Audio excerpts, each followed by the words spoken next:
Hindi naman po kasi binigay din namin kung ano yung nag-invest sa amin. So, walang naging kaso sa amin. Nawala na po yung in-invest namin, bayad ka pa dito. Yung ba ang dahilan kung bakit you decided to go abroad? Isa po yun. Minsan nakakasira ng dibdib, pero kung buo ka pa, wala kang rason para hindi magpatuloy sa buhay. Ladies and gentlemen, please welcome on stage, Asia Nightingale.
Sa aking usay nila sa pagkanta, ay hindi na siyang nakilala naging kanyang sa Las Vegas.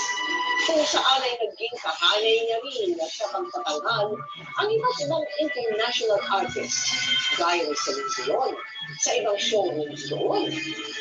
Hindi nagtagal ay nakatanggap din sila ni nagkabi-kabilang mga pagkilala at itinanghal bilang the new siren on the strip at Best Singer sa Las Vegas.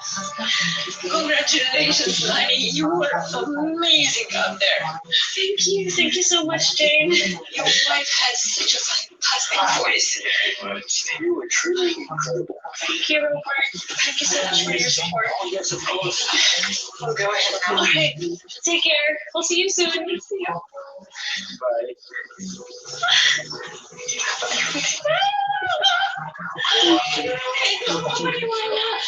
Pinuhin mo yun, ilang taon pa lang ako nagsushow dito sa Vegas. Pero bukod sa pabibigay sa akin ng mayor ng Lani sa Beach State, nakatay ko pa sa Celine Dion as best singer. Grabe talaga. Wala na akong mahihiling pa talaga sa'yo. Grabe na pag-bless ka talaga, girl. Sunod, eto ka. Meron akong good news para sa'yo. Good news? Proud ka mag-perform mo Miss Gladys Knight.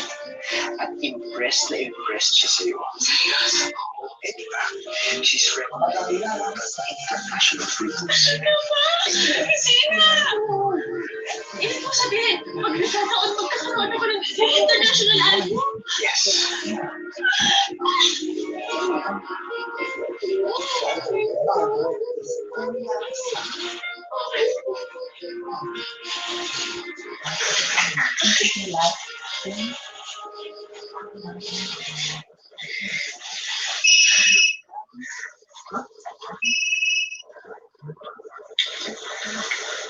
Hello? Yes.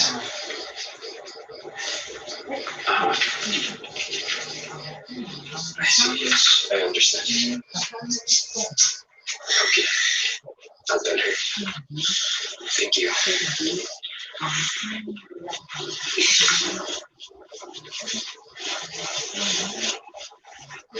Okay ba? Ano, sweetheart? Nagustuhan ba ng international producer yung pagkanta ko? Yung boses ko, okay lang ba? Well, sabi nila that you have a very powerful and distinct voice, just like every other known international artist. Kaya lang sabi nila, bigla sila na kailangan kung alam nila yung edad mo.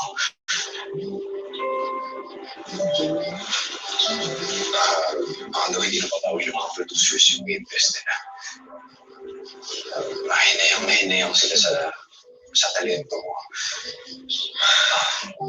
They say it's too late.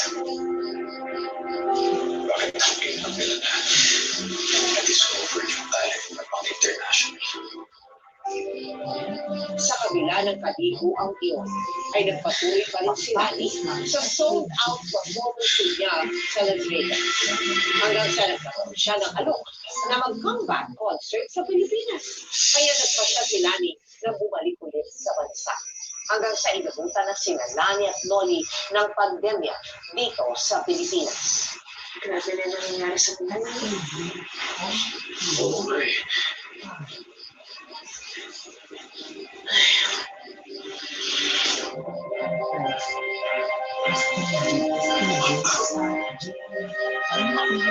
Bakit? Ano nangyari?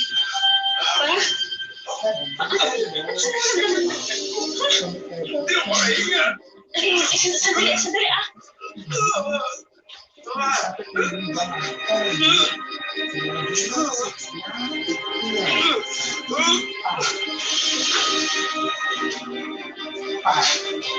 Saan sakit?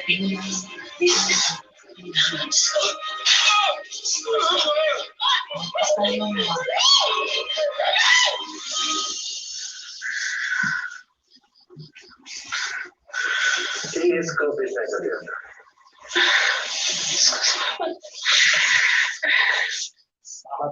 However, mas malala ang kondisyon niya.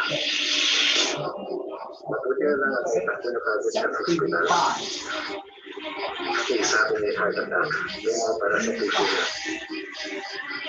I need to perform an immediate bypass operation.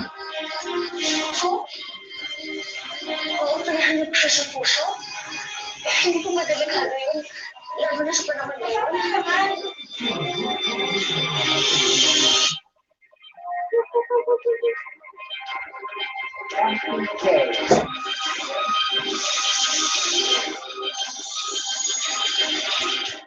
Mga ka-MPK, mag-subscribe sa hashtag MPK Livestream YouTube channel. I-click natin ang subscribe yung channel. Pagkatapos, i-click natin ang notifications bell na below. Maraming salamat mga ka-MPK.